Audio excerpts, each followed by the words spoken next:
Hello, welcome back to my YouTube channel. My name is Nadia. I'm a Vedic Astrologer and Psychic medium. Today, we're going to talk about the last week of, actually, it's not the last week, it is the first week of January between 31st of December until 7th of January 2025. As usual, I will divide my explanation into several parts and the timestamp will be in the description box along with my personal details if you're interested to book a personal reading with me.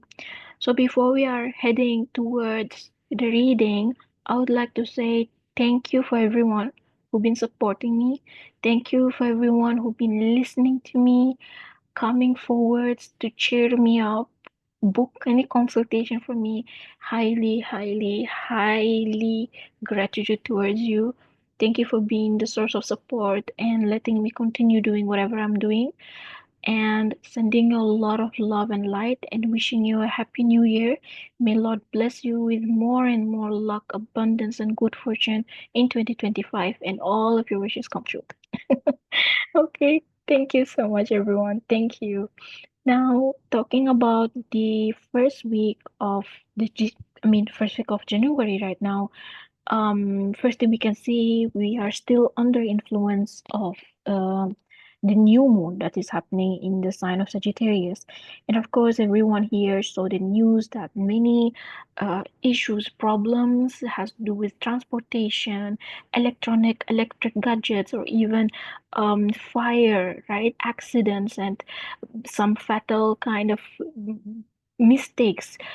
We've been seeing it a lot in the news since like 3 4 days right now, and I believe it's because of the Purvasha, the new moon that's gonna happen, and add on that we're gonna have Mercury will be in Gandanta point between 3rd of January until 5th of January.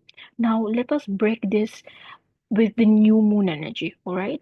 So we can see here new moon is sitting in, new moon is occurring in the ninth house of Kalapurusha Kundali, and the dispositor here is Jupiter, which obviously is retrograding. And the Purvashada is ruled by Venus, and Venus is sitting with Shani. So this is not really pleasable kind of lunation cycle. Number one, because this positor is retrograding in the Taurus. We can say, because of the holidays and stuff, we can say slowness in the progress in life. Maybe, for example, you may witness some sort of delay, some sort of postpone, or maybe things are just not going in the track or the way how you want it. It's all because the dispositor is going retrograde. Or you will feel some sort of restriction, limitation, or feeling even mentally and emotionally a bit heavy because also the dispositor of the nakshatra here is being afflicted by Shani, right? Um, since Moon and Sun here sitting in the sign of higher education, learning, traveling, right? A long distance kind of movement and so on. And then meanwhile also the dispositor here is a big week and somewhere we are heading into Mercury being in Jeshta Nakshatra and going to Gandanta. This is all the reasons why we're seeing a lot of accident related to transportation and it may continue actually until 5th of January. All right. So Mercury here will be in Gandanta point starting from 3rd of January, all right, until excuse like my writing, oh my god, until 5th of January. When Mercury is in Gandanta, usually can bring uneasiness when it comes to communication, intellectual skill. Yeah, the way how we do it, the way how our Mercury is function, I would say. Delay in things, misunderstanding, miscommunication. We will kind of witness pretty much a mini Mercury retrograde in the next few days. All right, you can say until 7th, that's meaning the whole this week can be slightly disturbing. Okay, this is one thing we can see. Mercury, when it's in Gandanta, although it's in Jeshta Nakshatra itself, because the theme it has to do with transformation and change, right? So when it's being in Gandanta of Jeshta, it's become heavier. So instead of me, I know Scorpio is transformation. Now because it's being in Jeshta and in Gandanta, now becoming multiplying 2 3 times. Okay, so you may actually, as a collective, we may expect more unpleasant news in upcoming days, or more accidents, or more kind of chaos. If it's not happening actually globally, maybe we can feel it within us that there is uneasiness, or we are feeling there is something coming up or something gonna change, but we yet really know what is it exactly.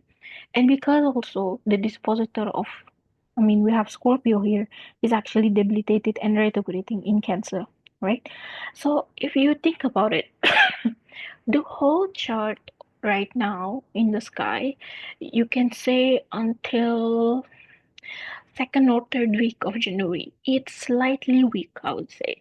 So it's not really advisable to take any action, any decision, or doing something drastic or signing any contract in the first 3 weeks of January until at least Venus moves to exaltation sign at least, and then Mercury. I mean, Mercury obviously it will be moving into Sagittarius, but maybe getting exiting even Sagittarius or about to exit Sagittarius.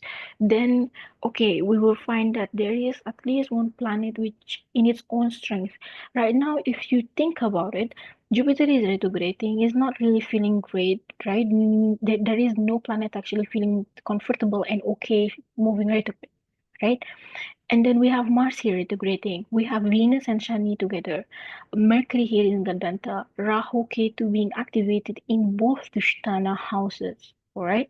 So no matter how good and great your Virgo placement is, no matter how good your Pisces is, it will bring some problems and issues to that particular house. Right? um I don't want to say it's an evil sign, but it is the nature of the sign itself. It kind of giving havoc and chaos. So as overall we see the chart itself globally it's a bit weak. So we as a collective, obviously, we will feel weakness and uneasiness in different kind of aspect in life. Some people can feel it in their mental state. Some people can feel it in their marriages. Some people can feel it in their work. Some people can feel it, I don't know, in their studies. So you will find like all of us kind of will be suffering or feeling uneasy, uncomfortable in at least 1% or in one particular aspect in our life. Why? It's just because the energy not really supportive in during this time. Okay, but now once Mercury move to Sagittarius, let me just go fast forward here to the another. Give me 1 second. Okay,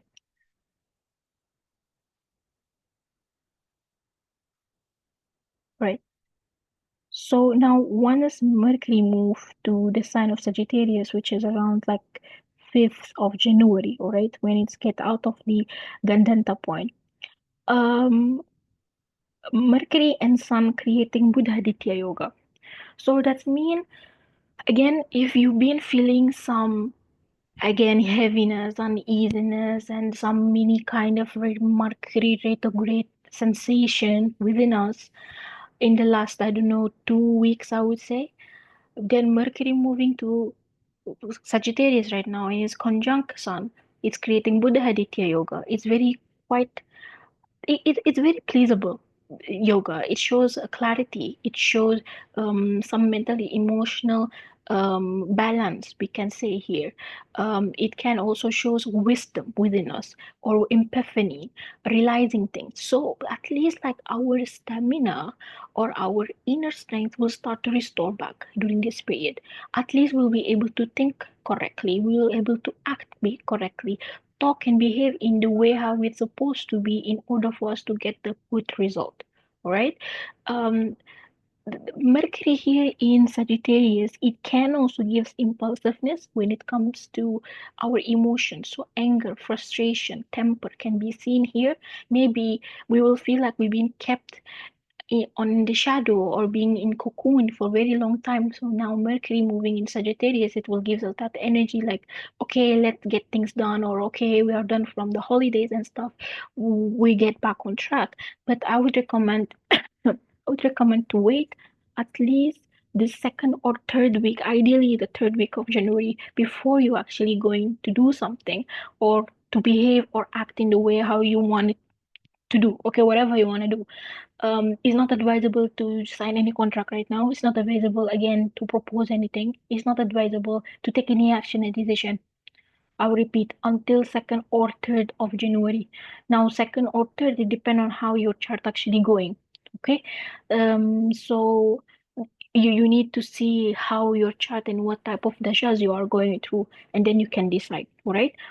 Again, obviously, not every one of us right now feeling disturbed, not every one of us feeling uneasy or unstable, but definitely I am kind of sure that each of us will have that one thing, at least 1% of disturbance in regards to one aspect in their life.